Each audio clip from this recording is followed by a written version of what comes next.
Hi everyone. Today I'm gonna summarize and also review Mark Manson's first book, The Subtle Art of Not Giving a Fuck. I know some of you may started reading this or just listening to my video to see how he says we can stop giving a fuck about other people, but that's not what he talks about in this book. So I just first want to talk about something that I've decided recently and ask your opinion about. I decided to share my thoughts on each book going forward and kind of review it and mix what I think about that book with what I've learned from other books or seminars or conferences or wherever else, and basically try to see how we can better implement this book's findings in our normal life, day-to-day life, either our life with our families or our business life, and how this book can help us do that. So let me know how you think, and if you like it this way better. I really like to know your opinion on this, and comment below. Okay, let's start. So in this book, he talks about it's okay. Everybody cares or gives a fuck about so many stuff. But if you wanna be an artist in that, the art is decide what to give a fuck about.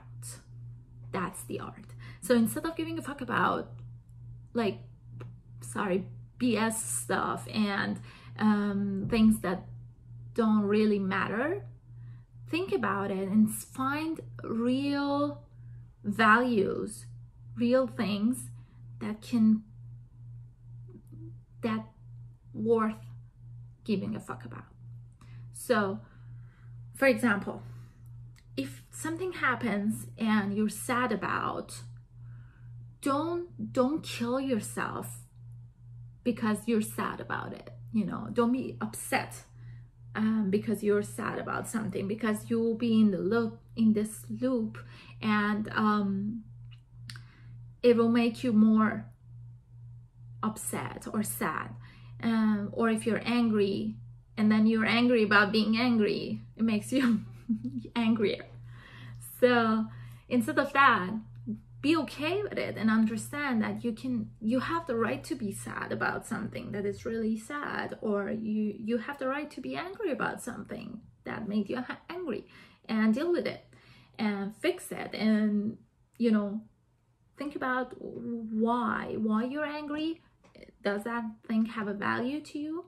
Okay, put your time and energy on it and work on it to make it the way that makes you happy.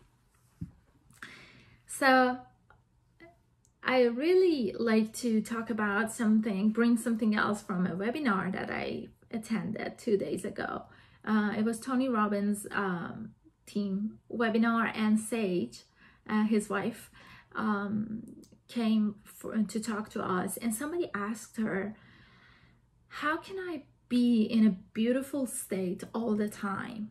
I lost my child, and it makes me so sad when I talk about it, and she was really sad.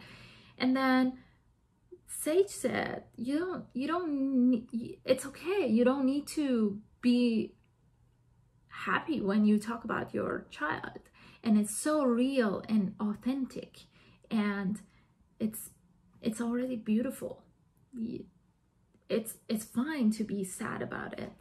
And when I was doing this summary for you guys and writing my notes, I thought about it, and I realized these are exactly the same thing. So give yourself the right to be sad about things that really worth being sad about.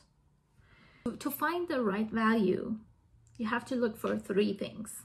It should be based on reality, it should be helpful to society, and it should have an immediate and controllable effect.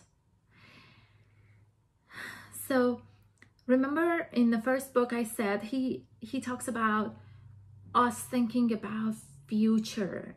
We are mortal, we're gonna die one day, and instead of putting our focus on things in far future and like immortality mindset, we need to think about things that matter today. They're real, they're under our control, we can control them, and they have a good and healthy impact on the society. Like what? Like honesty, creativity, generosity, whatever that you can do to just make your now, your current moment valuable, and help, you know, very close society. Like just think about your family, your friends, and just think about the ways that you can make their life better. You don't need to think about like far future, like in 100 years, 200 years from now, what's gonna happen. If you just focus your time on now and current situation and try to make the most out of it, and just make whatever is possible to you right now as simple as it gets. It doesn't need to be very complicated.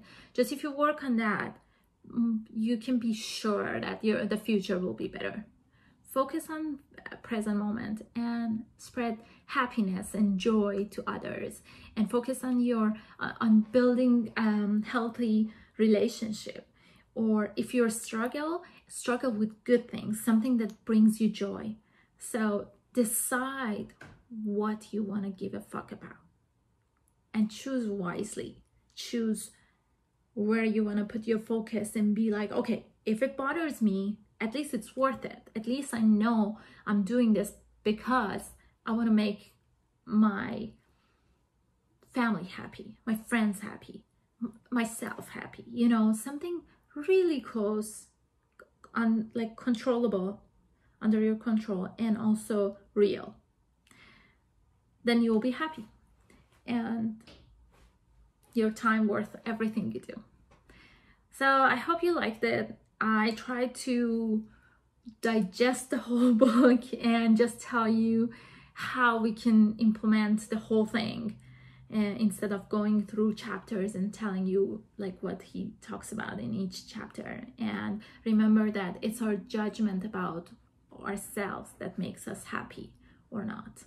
So decide what's worth it, what makes you happy. And if you're struggling, even if you're under so much pressure for it, it's good. It should bring you joy. If it's not bringing you joy, you don't know your why, or you know your why and that's not related to what you're doing. Leave it aside, put it aside, and then focus on things that are aligned with your why and your inner beliefs.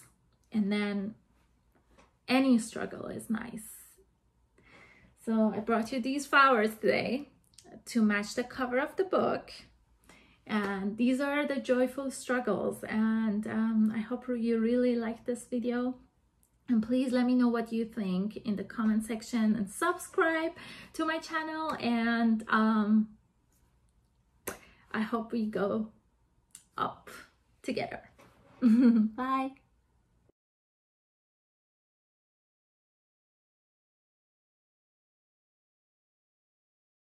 Values.